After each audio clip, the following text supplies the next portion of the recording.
Good day, Live the Fuel fans. That's right, guys. I'm throwing in a quick little fun video excerpt as we are watching this right now here on YouTube. You're about to watch a video from 2 years ago. I chose to re-release this because it is the most downloaded, most watched on YouTube, but most downloaded in my podcast world, healthy episode that we've aired to date. It's with none other than a world-famous neurosurgeon and optimal health guru, the one, the only, Dr. Jack Kruse, Kruse with a K. His website is jackkruse.com. And again, the reason why I decided to re-release is because in the traditional podcast world, it's harder to find some of the older episodes for some people, depending on the app they're using. So I chose to re-release this as a 2-year reminder, 2-year anniversary, but also just simply based on the fact that Jack has got a lot of powerful knowledge to share. So I'm throwing out a quick screen share here because just on YouTube alone, the old episode 51, he aired, again, 2 years ago, and he got over 60,000 views on there. So pretty powerful guy, very healthy, very knowledgeable. Here's his website, jackkruse.com, reversing disease for optimal health. So I want to cut this short. I want to make sure you can get right into the old episode.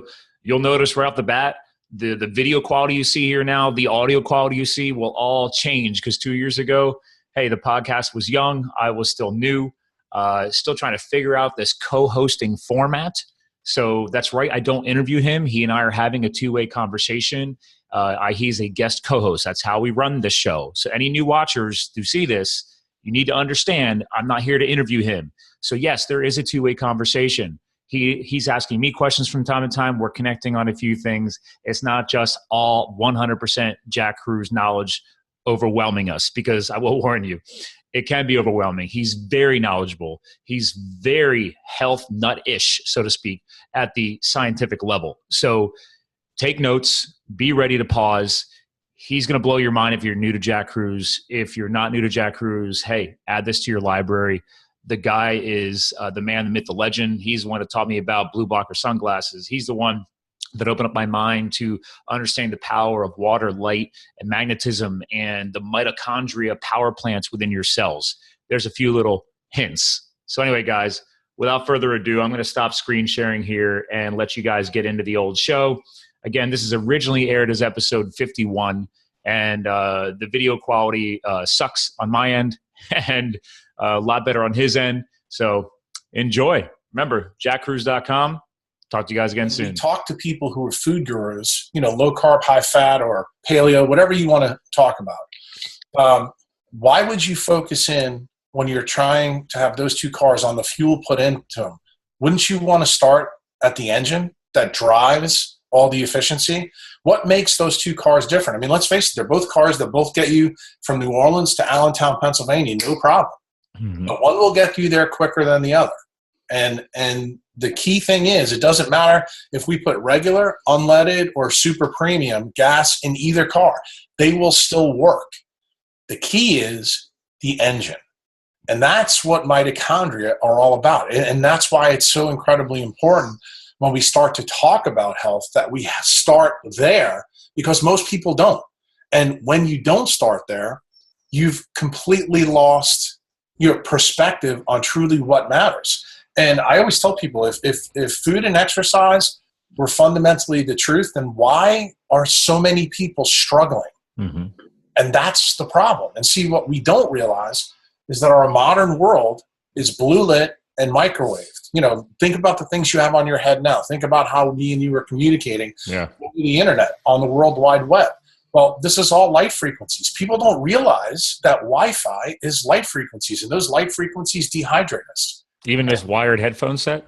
Oh, yeah, dude, that's bad news. Okay. And that's the reason why I don't have them on. I don't put anything on my major antenna.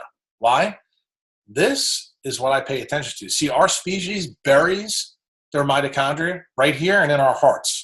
Now, I want you to think about all the death and destruction that's going on around us. The number one causes of death in the United States are tied to the brain and the heart. Why? Because that's where our mitochondrial density is as humans. So that would behoove you to become a mitochondriac. Why? Because maybe you don't want to go down that path. Well, No, I'm already starting to go down that path for my girlfriend because she has sleeping issues. She's a equine vet doctor, chiropractic doctor for animals. So she's a very intelligent girl. Went to Cornell, went to UPenn, but this girl loves playing with her iPad right before bed while watching television.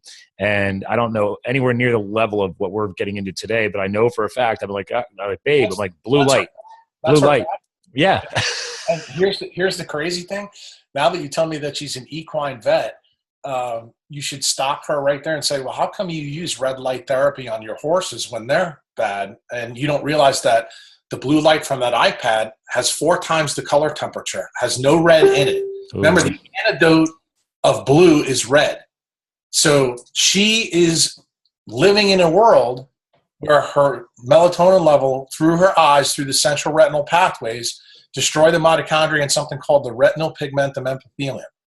And in the retinal pigmentum epithelium is where you make melatonin. Most people think they make melatonin in their brain first. Turns out, Scott, you make it in your eye. And if you cannot make it in your eye, that means that you cannot turn that pineal gland on in the middle of your brain so it allows you to sleep. So guess where the problem starts? Problem starts in the eye. Wow. That's I've been telling her this for a year.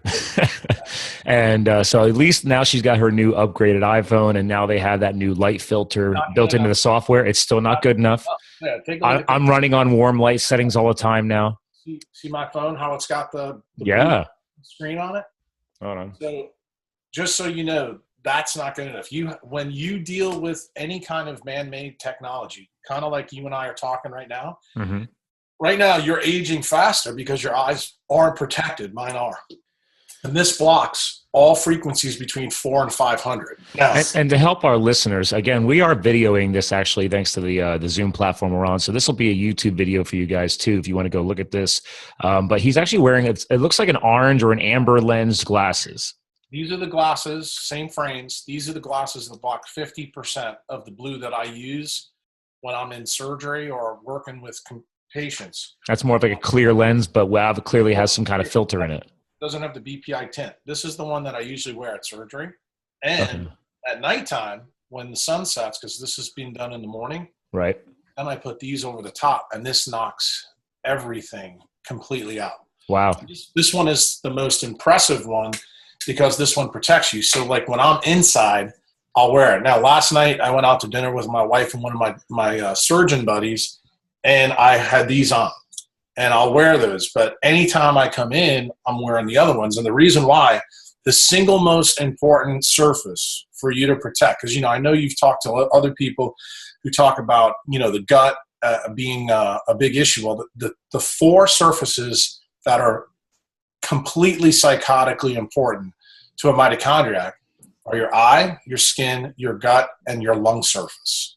And of the 4, the key one to get right is your eye. Why?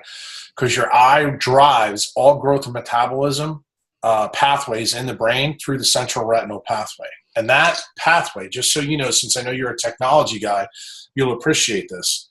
Your retina connects to the leptin receptor. That's what I taught a whole bunch of people about a long time ago with the blog post called My Leptin Prescription. Now, when you read that blog post, you'll never hear me talk about light, but really the leptin prescription is all about light, fundamentally, when you break it down. Well, between the leptin receptor and your retina is a thing called the suprachiasmatic nucleus, probably something you've heard of. It's called the SCN. Yes. That's what circadian biology in your body. Well, the reason why God or evolution, you pick who you want to use, put it in between there. It's just like a semiconductor circuit. And what that does, it sets the program for the leptin receptor. From between those two, the key light frequencies that go in there determine when your pituitary gland turns on and turns off and what it makes. So that's the reason why you can see a guy who's physically fit, like a perfect example. We can use Kevin because you had him on the show. When I first met Kevin was extremely fit, had, big time health challenges. If you look at his hormone panel, it was destroyed. Why was it destroyed when the guy looks exactly like, Adonis? Yeah, he had already lost a lot of weight, really got himself dialed in, physically looking like he's dialed in. And that's the big mistake that most people make, because how you look is still only a half truth. You have to have a hormone panel that backs it up. And guess what happens? When your mitochondria in your central retinal pathway is bad, you'll never have a good hormone panel. And I can't tell you how many people you've probably had on this show that when you look at them, because that's how we observe people, you say, oh, there's no way that guy is fit, or this guy has got to be fit. Look at their labs, and then you see a completely different story. And this is interesting because you, I don't know if you've ever been on, if you're not, I have to get you connected. Vinny Tortorich runs a very successful podcast called the Fitness Confidential. I don't know if you ever heard of him, but he's also a guest host now on the Adam Carolla show, and he's got one of the most successful podcasts ever. So they got a lot of followers, and Vinny's a huge health and fitness nut. He's went to a very, very good college, and he's not just a personal trainer. Like, he's educated very highly for a professional trainer. And he said, he's like, listen, he's like, the whole leptin and ghrelin and everything else, he's always talking about this from a nutritional standpoint, because he started the movement of NSNG, which is no sugars, no grains. That's kind of his little tagline. But to your point, he's barely chipping away. I mean, that's all surface level. We've got to get deeper than that. Oh yeah, you have to. And the thing is, most people understand the connection between the retina, the suprachiasmatic nucleus, and leptin, but the problem is they don't understand how frequencies of light control that. And when you're a technology guy, like probably a lot of your listeners are, they understand that technology uses silicon wafers. Silicon wafers can make light emitting diodes. That's exactly what the cells in this pathway do. And different frequencies of light turn on different chemicals. What people don't realize, for example, dopamine, melatonin, all the pituitary hormones, testosterone, estrogen, they all have light frequencies associated with them. They absorb and emit. So that means every protein in your body is a hydrated semiconductor. It's a hydrated LED. Wow. And that's how it works. That's how leptin works. And leptin happens to be the hormone that controls all of them. But guess what the lever is from the environment? It's the light frequency that you allow. So for example, you and I are breaking one of my cardinal rules. We're doing a podcast on blue light, which is why you see me wearing my glasses this time. Mm-hmm. Well, I'm not willing to get 4 times the amount of blue this time of the day. Why? Because the key receptor that we use at nighttime when it's dusk is called melanopsin. Melanopsin is linked to vitamin A. It's a weakly covalent bound situation. But here's the key thing. When you ruin melanopsin signaling, that's the reason why your girlfriend can't make any melatonin in her eye. Mm-hmm. So we regenerate melanopsin receptors during the day when we're awake. Wow, really? That's the key. These are all these little keys. When you start to understand these little nuances, you start going, wait a minute, doc. We regenerate rods and cones that we use for our camera vision at nighttime, but melanopsin gets regenerated during the daytime while we're wide awake. And then when you look at an eye and you see where the light comes in, one of the crazy things about light is all the effects are nonlinear, and that makes it very difficult for people to understand. Because what does nonlinear mean? It means that small little stimuli lead to massive amplifications. Well, if you think about what I just said to you, that the color of light can make you a diabetic, okay? It will drive your blood sugars through the roof. Blue light does that by itself. And you know that most people who have diabetes also have poor sleep. Your girlfriend will know that. But people don't realize if you keep putting that blue light through your eye with no antidote, meaning no red associated with it, that's how you get insulin resistant. Okay? It has nothing to do with you eating Big Macs all day long. But that's what we believe because that's what we're taught. And see, the food part of the story is a half-truth. See, carbohydrates become a problem for someone who's insulin resistant, who first breaks the semiconductor circuit within the eye and the leptin receptor. And that's the reason why circadian biology, because that SCN sits in between those, destroys those mitochondria. And when those mitochondria get destroyed, that circuit is completely broken, and then all hell breaks loose. And what we call all hell breaking loose in medicine is inflammation. Mm-hmm. Well, in the technology world, on a motherboard, that's called chaos. Yeah. And what does a motherboard try to do? It's built to control the frequencies of light. So is this process in the anterior visual system. And the anterior visual system turns out to be the single most important part of a mitochondriac's existence. That's what I teach people. Wow. I mean, the cool thing is you're taking me back to the 90s because in high school, I didn't follow a standard college prep course line. I grew up on a farm and I said, I'm going to go to a tech school, but then I was geeking out. So I got to study microelectronics. So I learned from DC to AC to digital to microprocessor level. So you're bringing me back many years ago, but I'm getting that full circle loop and I'm really connecting on what you're telling me here. This is awesome. Well, I figured that you would understand it probably better than most of the food guys that have me on their podcast, because I know that you have a business background. And I think there's probably a lot of people who are in business that are listening to this. And, when a guy comes on who's a neurosurgeon and tells you that every protein in your body is a hydrated semiconductor, you start going, whoa, wait a minute. I've never heard that before. Yep. That's effectively what it is. And did I come up with that idea? No, believe it or not, a guy who won the Nobel Prize did in the 1940s. His name is Albert St. Georgi. Wow. And most people don't even know that this guy wrote about that. And one of his big speeches to the Budapest Academy was done in 1941 during the war, where he actually was the first person that said this. And then you have to realize at that time there was no solid state physics. There was no Silicon Valley. There was no anything. No, everybody was distracted by the world wars anyway. Exactly. And this guy was so forward thinking that he realized that the key to life was an electron. And the reason why is because he understood how semiconductors worked, because he was pretty good friends with guys that you may know, like Einstein and Werner Heisenberg and things like that. But he was a biologist. He was an MD biologist from Europe. And the more he dug, the more he found. And I got turned on to his work through another surgeon named Dr. Robert O. Becker, who was an orthopedic surgeon. And through his work in bone regeneration, Becker actually was the first person to prove that St. Georgi was right. And what he did is he showed that bone heals and regenerates utilizing semiconductor. In other words, he found that collagen is an N-type semiconductor. Okay? And it turns out apatite that's on bone is a P-type semiconductor. He also found out that the photoelectric effect, we liberate light from these semiconductors, and that's what drives bone regeneration. So, and this, just so you know, this was published in the 1960s, okay? 1970s. Why didn't it make a huge impact in medicine? Why hasn't it made a big, huge impact in your life and in your girlfriend's life? It's very simple. I want you to think about the 1960s. You're probably too young to realize it. I was 77, so yeah. So was there any Google? Was there any Intel? No.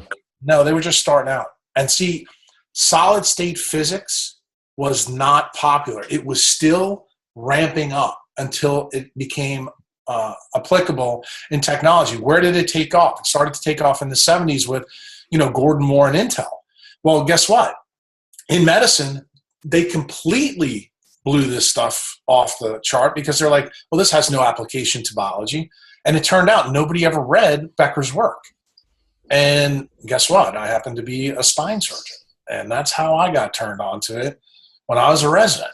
And when I heard this, I was like, I never heard this in medical school. I never heard it in residency until I read Becker's original papers. And you have to realize my change program that happened to me didn't occur then. I didn't change until about 2003, 2004, 2005, after I was out of residency and got really, really fat. This is an important lesson to the listeners, because like this gentleman is a very well educated man, and he did the studies, he did the readings, and he just admitted to our listeners that it took you even years to finally start implementing this knowledge that you had acquired and finally connecting the dots. So just think about it. That's what mastery is all about. It's about putting those 10,000 hours in. You know the cliche that's in the business world. They talk about to truly be a master, you have to have 10,000 hours. I think that's bullshit. I think you can master it faster. If it works smarter. But the key thing is all these little parts and pieces of my life became important for that time that I needed them. And then that's when I jumped down the rabbit hole to fix me. I realized that the diet and exercise thing wasn't working for me. I was getting bigger and bigger and bigger. So I said, you know what? I need to start to think about this differently. And that's when I took a trip to Michelangelo's David, because it was on my bucket list. And I looked up at him and I looked at my fat ass and I said, what's the difference between perfection and me? And it dawned on me right away. It was circadian biology. I said, David was created 500 years ago, where there was no electric lights, there was no internet, there was none of this, none of that. And I started to think about when all the NHANES data started to go haywire for our species. And it was right around the same time that man started to use electric light, back in the 1890s with Tesla and Westinghouse and Edison. And then it ramped up through the wars because of radar. And it just started to make sense. So what did I do? I jumped down that rabbit hole. And literally 18 months, I went to medical school library and started to read on a variety of different things. And it was a book written by a guy. It's a fable. It's not even a true story. Here's the crazy part. Robert Sharma wrote this book called The Monk Who Sold His Ferrari. And I'm sure a lot of your listeners probably have read it because, it's I've heard of that. Yeah, it's big in business circles. So I read the book, and it's a story. You'll probably appreciate this, Scott, of a lawyer from New York, famous guy, best lawyer in New York, has a heart attack in a trial. And literally from that point, he quits his job, goes to the Himalaya mountains. By all accounts in the book, the guy was an asshole before, all this happened. That's what made him good at his job. And he came back 2 or 3 years later, completely tanned, lost weight. Everybody said he looked younger. And it turned out he was a nice guy now. And he was teaching people what he learned. So I'm reading this whole thing. Meanwhile, at the same time, I'm going to the library reading stacks. And I mean, my wife's in the bedroom now. Listen to this. She'll tell you, I had a man room where I kept my wine cellar. Mm-hmm. The papers were literally, I spent probably almost $20,000 photocopying papers. Oh, my Lord. And I read all this stuff in 18 months. And guess what? It turned out I started to read the book, and I was like, wait a minute, is this possible? Like, what happened to this guy? Could I do this? And that's where I came up with my leptin prescription and the cold thermogenesis protocol. So what did I do? My first Mitohack, I'm sharing it with you right now. I did not believe what I wrote in both of those prescriptions. So I got in front of my family. I was 357 pounds at the time during, I think it was, Thanksgiving. And I said, in 1 year, I'm going to be in a Speedo. And they all laughed at me. Oh, they called you out a little bit there. Okay. Except one person, my wife. My wife knew I was up to something, but she had no idea what I was doing. And she knew that I needed to change because she was fed up with me as well. I mean, I didn't like me. She didn't like me. And we both knew it, but she didn't know what was firing me up. And when I realized, I told her I thought that I could do something crazy, that I could eat more, exercise less, and lose weight if I just controlled my environment better. So I did that for 3 months. And in the first 3 months, I lost 77 pounds. So now here I am as the scientist skeptic going, holy shit, I just did something that I didn't even believe could work. And you probably didn't think you were going to hit that kind of weight reduction in 90 days. No, I never in a million years thought that would happen. So I continued on. And then the first year I lost 133 pounds total. So of course I'm writing a lot of stuff down, learning about this hack. And the next thing you know, it takes off at the hospital. Why? Because, all my colleagues said, dude, what are you doing to lose all this weight? And when I told them that I'm eating more, but I'm doing it at specific times of the day, and that's when one of the gastroenterologists became extremely interested. And he said, look, I'm going to start sending you some non-neurosurgery patients because I'd like you to try to help them. And they started getting better. And when you're a physician, it's one thing about doing an N=1 on yourself. But the crazy thing is the next person I did it on was my son. Then I did it on my nephew, and they all had the same results. So I started to realize this is a big deal. So when Don sent me patients that had no neurosurgical issues and they started getting better, he said, Jack, you need to put this on the internet. He goes, you realize how disruptive this is? He goes, it's disruptive to medicine because this is not the paradigm. This is not what the paradigm is all about. And to be honest with you, at that time, Scott, I've never been an internet guy. Mm-hmm. And that's why it's so ironic of kind of what's happened to me over the last 6 to 7 years, because now I'm using the thing that's killing us to get the message out. And the irony's not lost on me. But Don was the guy that said, you need to put these ideas down. He goes, what you're doing is helping my patients. He goes, and if you can help my patients without ever seeing them, he goes, you need to put this on the internet. and you need to let people use it and see what happens. He says, you don't have to, teach them quantum physics overnight. He says, but as people get more interested, they're going to want to know a little bit more about how this works. Oh yeah. When something clicks with me, I start geeking out and I dig in deep, and my girlfriend even notices that about me too. And she's like, God, you're becoming obsessed. I was like, hey, when I find something that's breaking the norm and it's working, yeah, I want to learn more about it because I want to share that. Right. That's why you and I are talking today. I'm like, there's something to be shared here. Okay, people need to hear this stuff. Yeah, and I agree with you. My big frustration is in my paradigm in medicine, people are not ready for this. Why? Because the system is set up to take care of sick people. They don't want to build well people. So the really cool thing about being a mitochondriac is online, I find people like you who are like, I definitely want to add these parts. There's clearly parts that I'm missing from the food gurus. Mm-hmm. That's the reason why, people fail. That's the reason why they make 250 to 300 diet books per month. If food and exercise fix people, we wouldn't need to be talking right now. I mean, I coach CrossFit in my free time. Every Friday night, my friends own the gym. I go and coach it. I mean, it's because it's part of my lifestyle.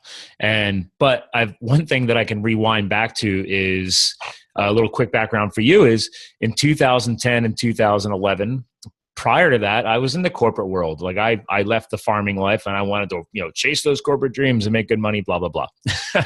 Went back to school, finished a degree in marketing and psychology. And then I said, wait a minute, I'm not loving this. So here's my life-changing moment for you, and you'll connect on this, is that I got to kind of step away from the technology because I went and got certified with the federal government, and then served as a hotshot wildland firefighter based out of Arizona. So we traveled all over the West fighting the big wildfires. So the funny thing is, that was probably some of the best sleep that I ever had. And people were like, oh, it's because you're 16 hours on the fire line of physical exhaustion. And don't get me wrong, there was definitely accumulated exhaustion. But until we finally got released for days off and you drive back in our crew carriers to the base and you have a chance to get into cell phone coverage and look at your phone, my phone was off. I mean, we were in the woods fighting wildfires. And the only light that I had was either daylight or the firewall in front of me glowing. Well, I was going to say to you, here's the funny thing. You're on a big camping trip. Yeah. Now there's data out there that show you if you want to improve your sleep, the number one thing to do is go camping. Well, what did you do? For 6 months, you were camping constantly. You're in a forest around trees that are making huge amounts of oxygen, okay? You're also around infrared light from the fire, which also helps your mitochondria. You don't realize how much you were doing right. That's the reason why you slept. And here's the point. Think about what we're talking about. You've had this experience, but you probably never told a lot of people about it because you didn't realize what the connection was to nature. And that's the point. The point is now, the real reason that we've connected, and I always believe this, the reason why people become entangled is because you needed to hear that what you experienced back then is tied to quantum biology. That is the key. And I would tell you, with your girlfriend that you mentioned earlier, you need to do that with her. Take her camping.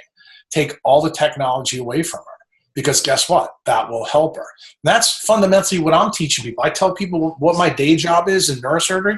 It's killing me. What me and you are doing right now is killing us. Yeah. The thing is, the information is critical to get out to people, because when they begin to understand how your mitochondria is destroyed by light frequencies, that's when their life changes. That's when you start to go, wait a minute, I can still do the things that I want to do. I can still go to Vegas with my buddies and go to a party for somebody getting married and all that crap, as long as I protect certain things and I do extraordinary things that night or the next morning. That things that other people wouldn't think about doing. Like, for example, one of the things that cropped up in my head to share with you, I hope that your box is outside and it's not inside, because let me tell you something. The reason why CrossFit gets a bad name from Jack Kruse, it's not because I don't want people exercising, because the idiots that do it and their workouts of the day are under blue light. So, Scott, you may know about this famous guy in the CrossFit world who was doing deadlifts and his spine completely fractured. Yes.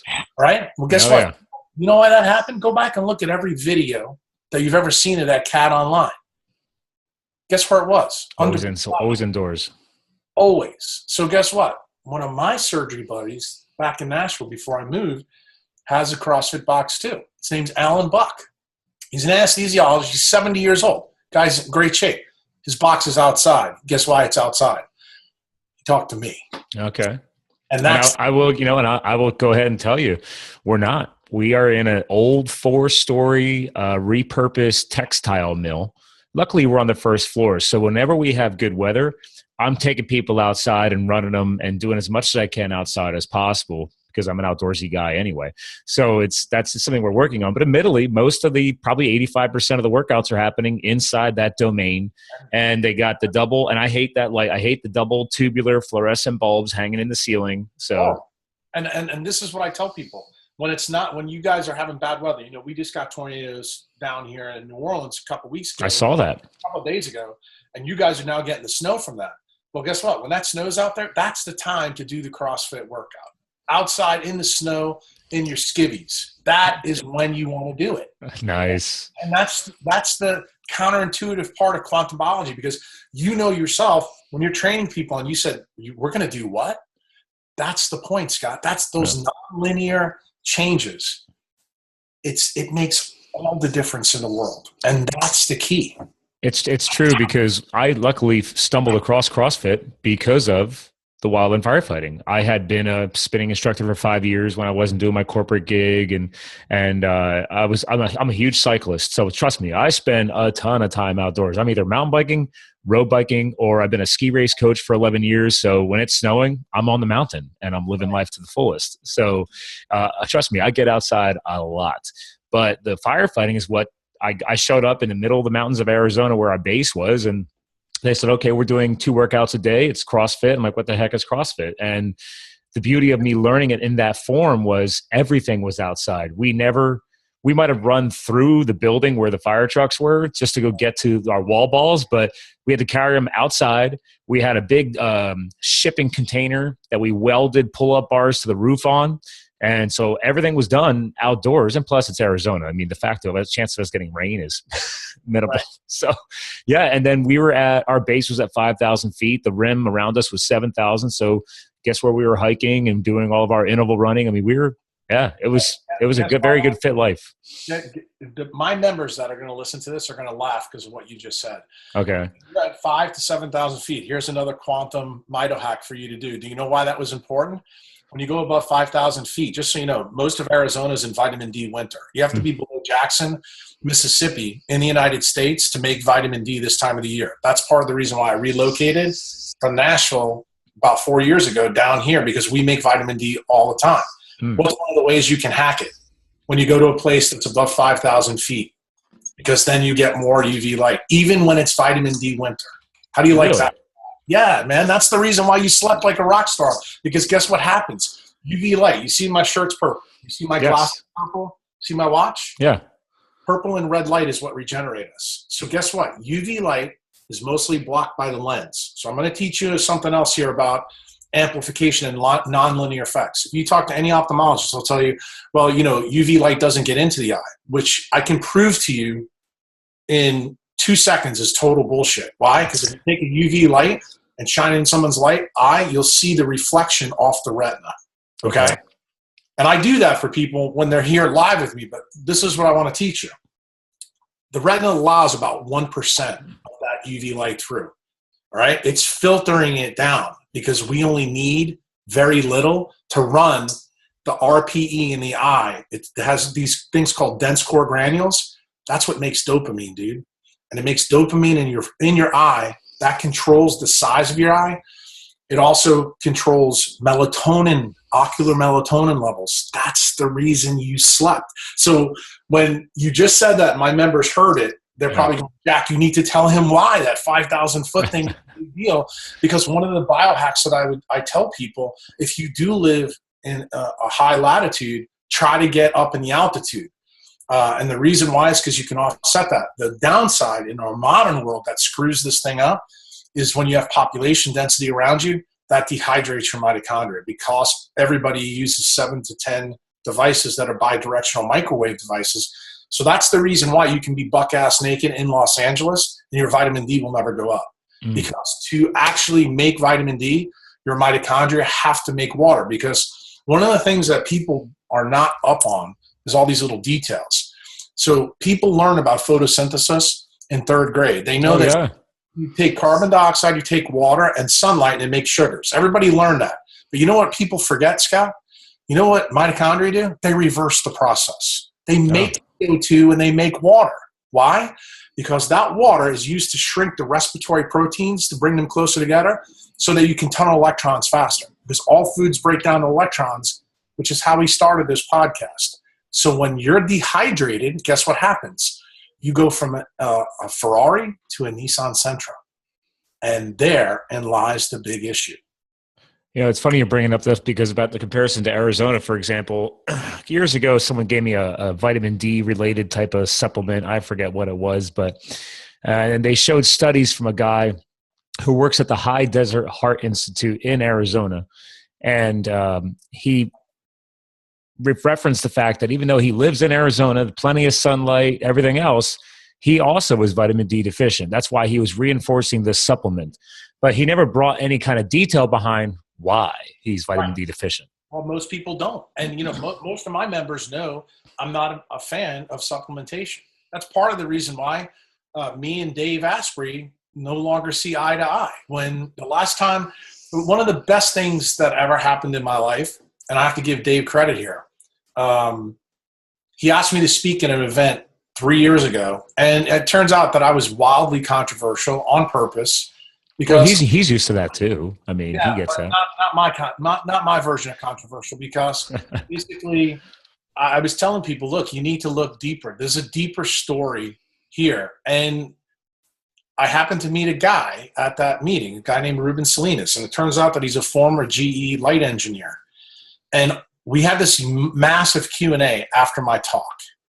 And I had about 500 people around me. And Ruben just came up to me and he goes, tell me about red light. And all I said to him, I said one word. I said, boom.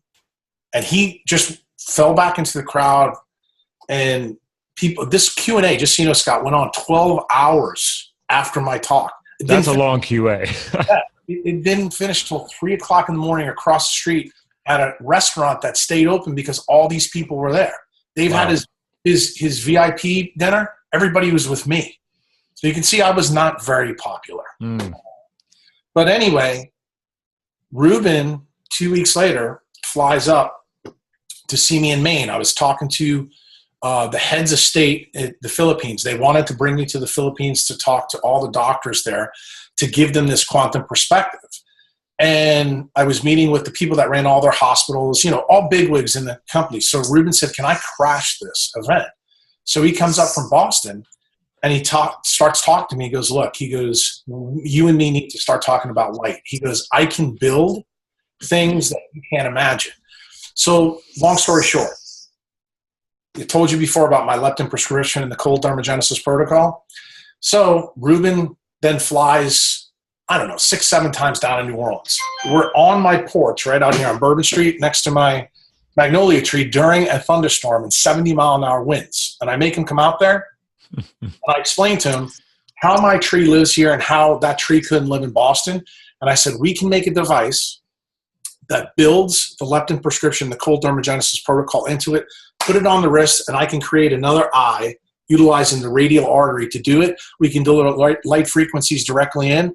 We can use animal photosynthesis to do it. And he's looking at me. He's like, dude, you've really thought about this. I'm like, oh, dude, I got it all down right here. This is the Indiegogo campaign you were hinting at before we started the show. Guess what? Here's the cool part. Literally, Ruben hears all this. Within 2 weeks, Scott, we have a prototype. And I even posted it on Facebook. And if you saw what the first one looked like, it looked like a red glove. It looked like something that Iron Man would wear. It was totally bullshit. And Ruben has a huge biohacking place back in Boston. So when I gave him all the ideas and I gave him the articles to go read, literally within 3 or 4 months, he says, Jack, he goes, we can build this. He goes, we're going to do this on Indiegogo. And he goes, we're going to be able to augment the mammalian battery. And he goes, this is going to be huge for people. You're going to be able to help performance. And, you know, you're a CrossFit guy. So our whole idea was really based around guys like you. If I told you that you can go take a bench press and I can add 20% of your weight within 3 or 4 weeks, you'd be like, come on, dude, there's no way. What if I told you there is a way and it's already been proven, but people just don't know about it? Well, guess what? That's kind of what the angle went on. And Stanford University made this stupid looking glove. It looked like a catcher's mitt that all these Olympic athletes were putting on. And it was working. They were actually physically figuring out how to blood dope utilizing light. That's what the Russians have been doing forever. And they made this device called the Stanford glove. The problem was they had this big issue that they couldn't solve. And what was that big issue? They had to use a vacuum suction device to get the vessels to come to the surface to deliver. Okay. I told Ruben, you know what they forgot? Sunlight does it. And you don't have to use a vacuum device. That means you can shrink the device. Sunlight naturally brings the vessels to the surface. Yeah, you know the reason why? Sunlight releases nitric oxide in your skin. It vasodilates. Why? Because your body's trying to irradiate its blood. But wait a minute, Doc. You need to take nitric oxide supplements, right? NO2 explode and all that stuff. It doesn't work. You know, that stuff that Dave Asprey tells people, and I let it go in this ear and out the other. I mean, that's the problem. This is the problem. When you only know a little bit of the truth, you make mistakes. Well, and I will say this. I do take some supplements. Not a lot, but a few. But I also know for the fact that there's certain supplements I have not chosen to take because I've gotten into this biohacking world. And I understand that, for example, thanks to the one nutrition company that I use, I found a way to stimulate natural HGH production. One of the ways I do it is I just do a fasting, kind of let my body catch up and detox and cleanse. And I come back in after doing a day, and that's no meals, no eating, letting the body kind of rest and recover. And I can hit a new PR on a lift. And people are like, that's not possible. You didn't even eat yesterday. And I said, guys, like fasting and cleansing has been around for centuries. Like you gotta, like your body needs, and this is a big problem in the CrossFit world. People don't rest and recover. People don't, to your point, sleep properly. They have way too much stimulation. So this is everything we're talking about right now, is that it's kind of bringing everything full circle. I'm loving this. I would actually tell you the easiest way to raise growth hormone, take your shoes off and make like the Sphinx every morning. That's the fastest way to do it. Sunlight as soon as the sun rises. Yeah. And here's the crazy thing. Remember, it's always cold. Even in July 4th, you go out first thing in the morning, there's dew on the ground. Oh yeah. And it's cooler. Why? That's actually how you do it. That's part of CT. So you talk about grounding? Is that called grounding? Grounding is important because what it does, you're connecting to the surface. Remember, the sun is a wireless device, and that light is designed to come through your eye, and when you're grounded to the ground, it's connected. Remember, if you don't have a properly grounded thing at home, and you know this, technology doesn't work well. Well, we're the same way. So guess what? When you're in there doing all that stupid shit in CrossFit under blue light with your fancy schmancy rubber sole shoes, maybe then you'll understand why your freaking hormone panel looks like, you're an 80-year-old guy. Because the rest and recovery, that's the problem. You're beating the shit out of yourself, but you're not realizing you're not recharging with nature.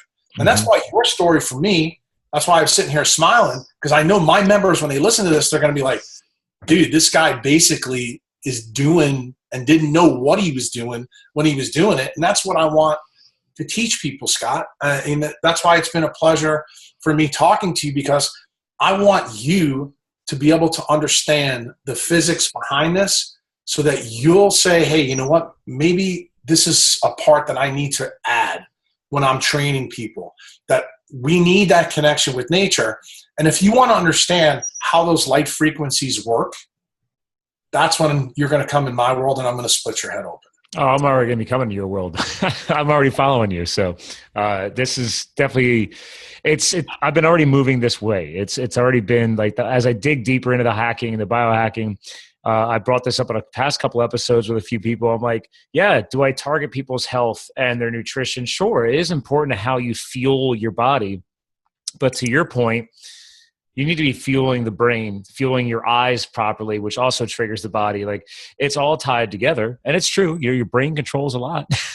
And if we're not fueling it properly. Right. It does. Well, that's why I tell people, I said, look, we can get away with putting shitty fuel in our cars. But what happens when you do that long enough? The engine starts to go. And the engines and us is mitochondria. That's why when I teach people, I teach them to be mitochondriacs. Every biohack that I do now is based around mitochondria.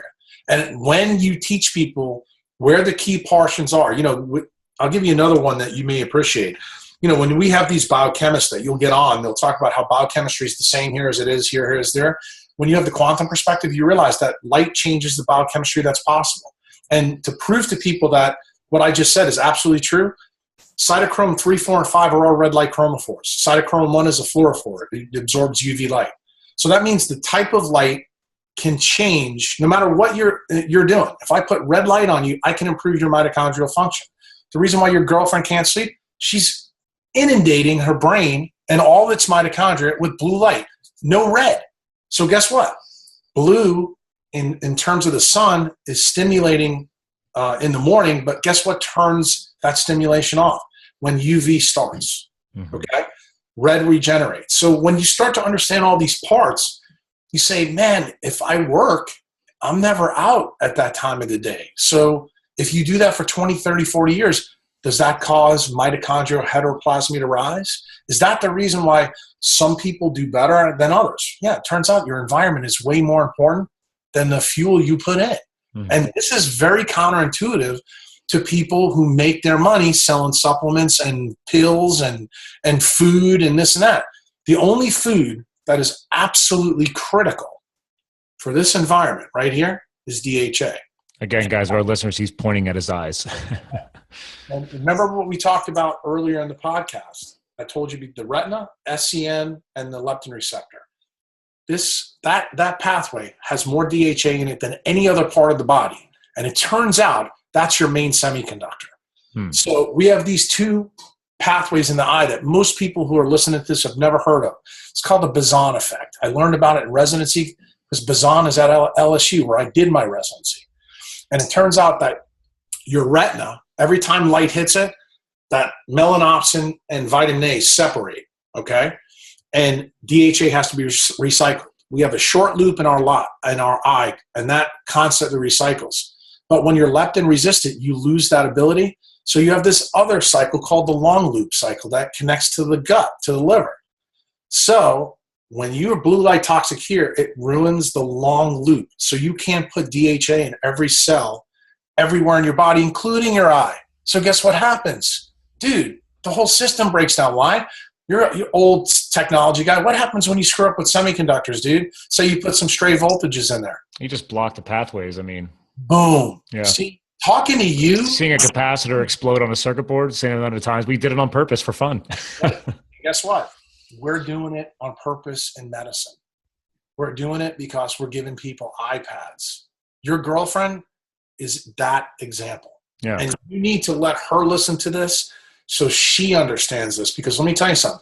The fastest way to hurt somebody is screwing up their eyes.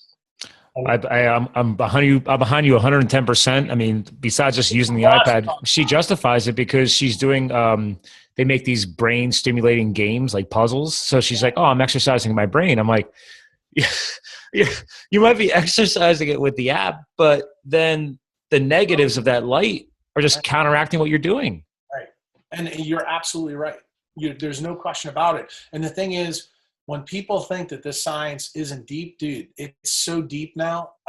Literally, you can go Google blue light or blue light hazard in the eye, and you'll come up with thousands of articles.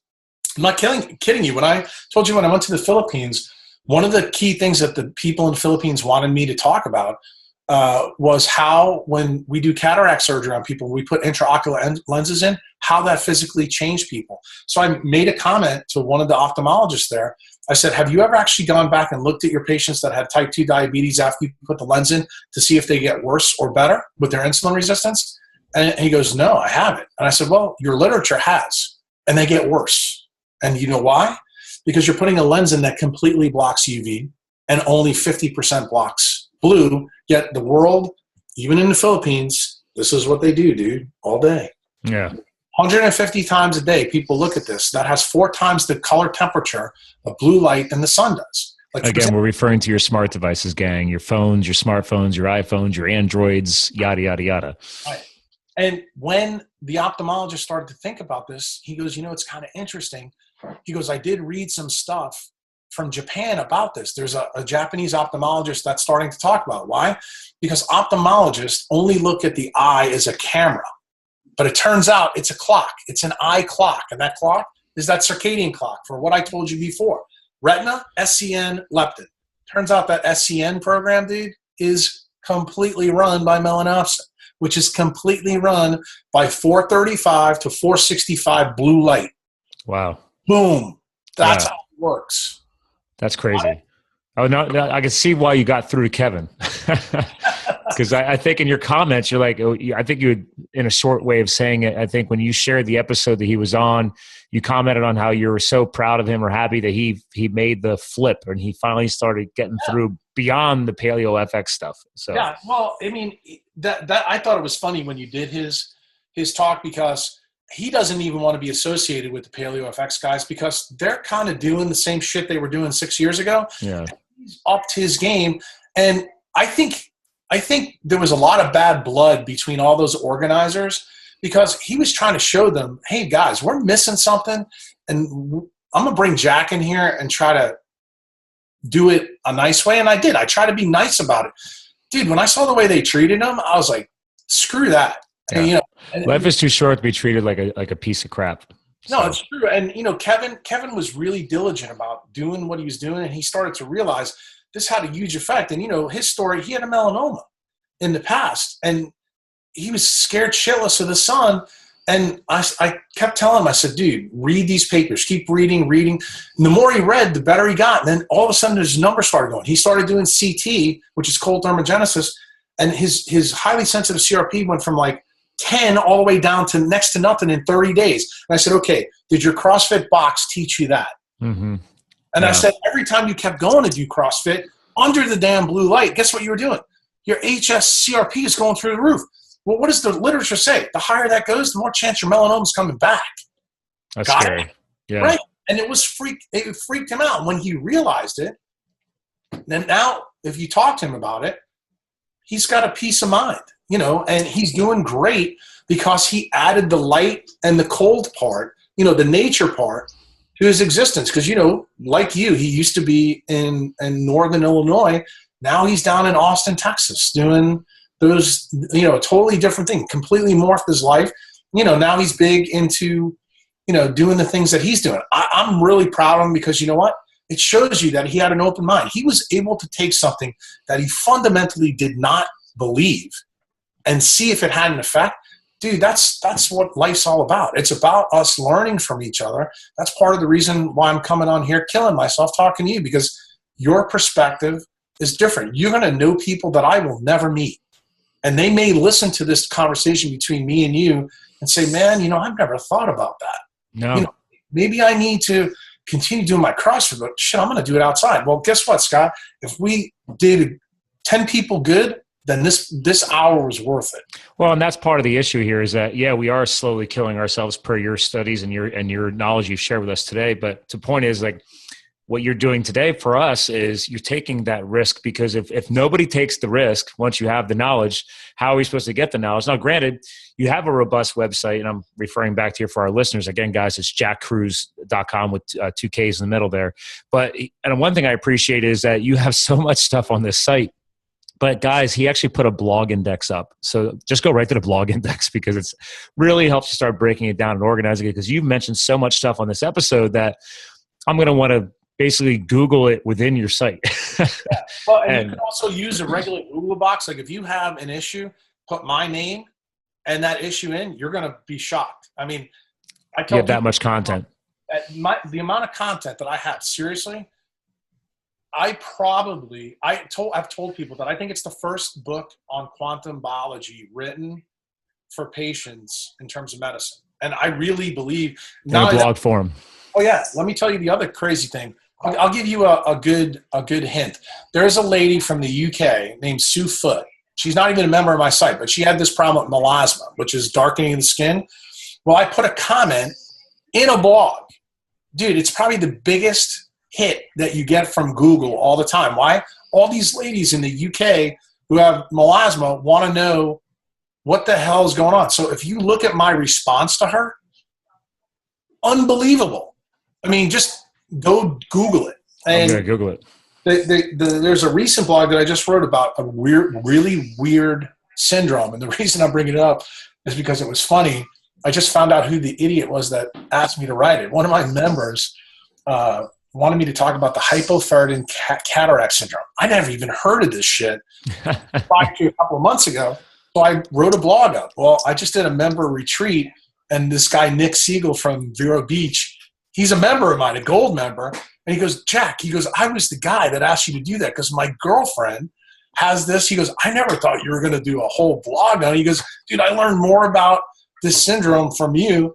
And the funny part about it, he already broke up with the girl, but he sent her the blog, and that's the kind of stuff that we do, because when you learn about this syndrome, you may not have it, you may not know about it, but are there going to be things in there that you're going to learn about ferritin in there that are absolutely critically important for maybe the journey that you're on? The answer is yes, because guess what? With quantum physics and quantum biology, everything is connected. We're all entangled. You know what the problem is? We don't know how the connections are made. And the key to being an innovator, I don't discover anything. I'm an innovator. I spend my life connecting dots for people. That's okay. And the reason why I'm passionate about it is because when you think about the word doctor or surgeon, what does that mean in Latin? We're teachers. And we have strayed from that path.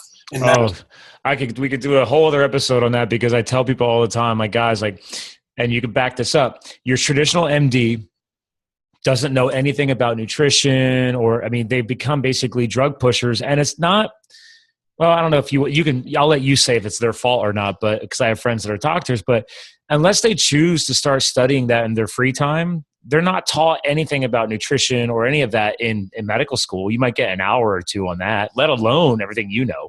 Well, the big thing, the reason is I don't think it's the doctor's fault. I think it's the way the curriculum's been set up. But if you understand how medical schools came to be, you understand that it came from the Standard Oil antitrust suit. Why? When Rockefeller lost everything, there was this report written in 1910 called the Flexner Report. So what did Rockefeller decide to do? He said, if you're going to take my oil away, he goes, I'm going to figure a way to make chemicals in all these other different aspects. And he made sure that medical schools would always have this pharmaceutical push. So guess what? It goes back to business. And most of the people in medicine don't even know about the history of how this goes back. And see, this is the cool part. Maybe we can end on this. Yeah. This is the cool part about quantum biology, because guess what? 10 years ago, I never knew about that. And when my mitochondria recovered in my brain and I started to really, really think well, I wanted to know why my profession went off the beaten path. And it turns out we were pushed off the beaten path because of money. And it goes back to Teddy Roosevelt breaking up Standard Oil. Well, to this day, people don't even know. GE that makes all these crazy medical diagnostics, guess where that came from? JP Morgan. Guess what company that came from? General Electric. Where'd that go from? All the way back to Tesla. Guess where we're back to? Light again. Yeah. Everything went off the beaten path when we electrified lights to bring light inside. And that is when we got sick. And that's when we created the demand for drugs.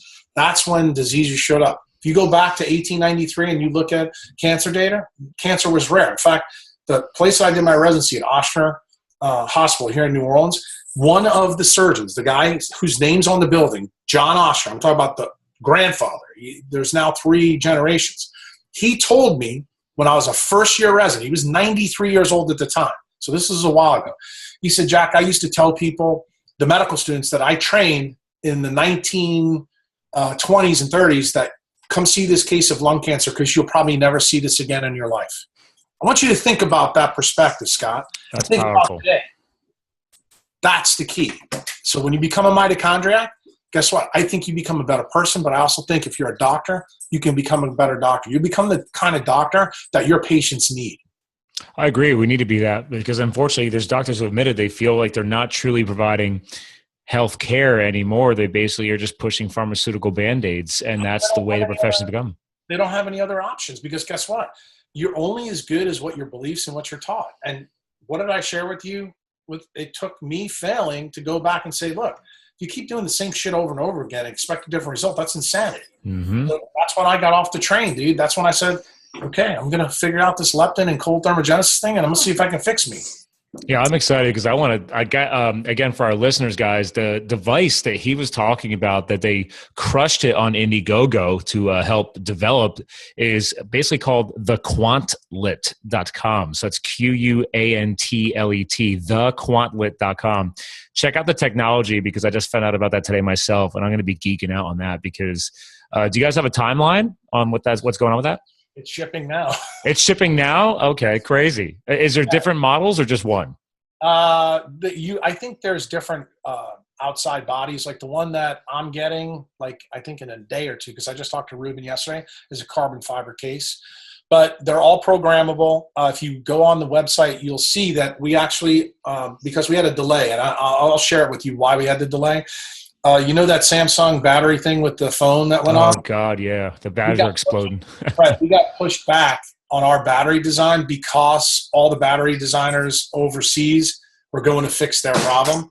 Yep. So we had to delay. So what me and Ruben decided to do is me and him did 30 different biohacks through the device. So we decided to give that to people up front so you wouldn't have to play with it and learn it. So it comes preloaded with an app that's got all the different things on there. That's your jumping off point for performance. But can you do things yourself with this? Absolutely. And that's the whole point. We want people to use this, generate data so they can see how well they're doing. Are you guys, just real quick on that app, is it going to be storing that data or is that only for the per individual? Like, are you guys getting any of that data back to help with your research or? Yes, absolutely. Because Ruben and I are building many devices. We actually have other devices I can't really talk about, but I'll give you for example. If somebody was to tell you they had an autoimmune disease in a certain organ, what if I told you that you could use light frequencies to see the antibodies go away? Would you be interested in something like that? That's sick. That's crazy. Well, guess what, bro? That's what me and Ruben do. That's what quantum biology is all about. Me and Ruben we're looking to change the face of the way we think about disease. Me and Ruben think about light, water, and magnetism day and night. That's what we do. Well, it sounds like you're his voice too. Does he actually get out there and spread any of this type of stuff like you do?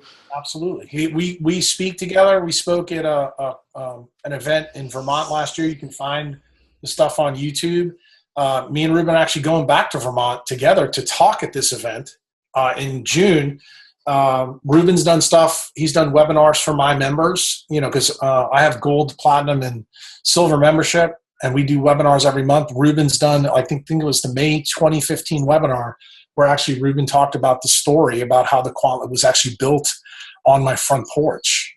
It was a pretty cool thing for people to hear. But Ruben's a really engaging guy. And about a month from now, we're going to Mexico to have some more brainstorming to build new devices. Wow. You guys got a lot going on. And I was going to say, man, you guys would actually have a really cool podcast, but I don't think you would have the time because it would take away from all this amazing ingenuity that you guys are starting to create here. So yeah, I would tell you maybe at some point you get Ruben on and talk to him because he's got the business angle down. He's an engineer. I think you would enjoy talking to him. Yeah. He's a great guy, and I'll probably share your information with him. I would be honored. I'd be happy to bring him on because I think that's part of whether it's health, business, or lifestyle. But it's like, this is our future. What's happening next? And people need to understand and start thinking outside the box, man. Like, don't follow the status quo. Some of the latest and greatest stuff is happening right now, but if they're not going to open their eyes and even look at it, they're never going to change. They're never going to change. Like, 2 points, they're going to be stuck in that insanity loop. Right. And that's part of the reason why I think most people are asleep. And what the cool part is, light, water, magnetism wake you up, dude. That's when you start to live your life. Yeah. Well, and so on that note, you've already kind of blown up our minds here today. So to our listeners, I always give our co-hosts a chance to close out the show. And you kind of already hinted at some final words here, light, water, magnetism. But is there an all-umbrella message that over everything that you and Ruben and everything is going, is there a message that's just kind of like encapsulating everything as far as what you're kind of putting behind, like a legacy or whatever? Because this is your chance. Like, you close out the show. It's your final words, whatever you want to leave the audience. I just want everybody to realize that they just need to reconnect with nature. We are animals that are built to connect to the surface of this planet and that big star up in the sky. That's what drives every single program in you. And you have a doctor that's built into you, is put in there by Mother Nature. And we talked a little bit about that doctor. It's all those semiconductors in you.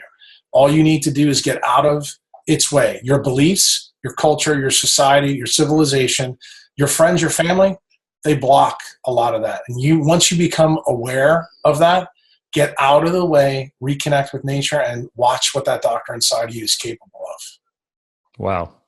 Well, hey guys, that is the amazing Dr. Jack Kruse. Again, if you haven't listened to the whole episode, you're just getting into it now, remember, check him out on, check out his device on the Quantlet.com.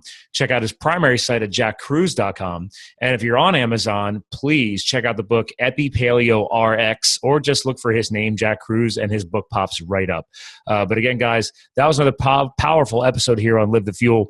Again, we're here to fuel your health, your business, your lifestyle. Thanks for listening in. We'll talk to you guys again soon. Peace. All right, man. Take care. You're free. Talking to you. Hey, it was great talking to you. Thanks again for all of this. And I will notify you once everything goes up. You'll be going up within the next 2 weeks here. All right, cool. Take care. All right, sir. I'll talk to Ruben about getting contacted with you. I'd be honored. Thank you. All right, man.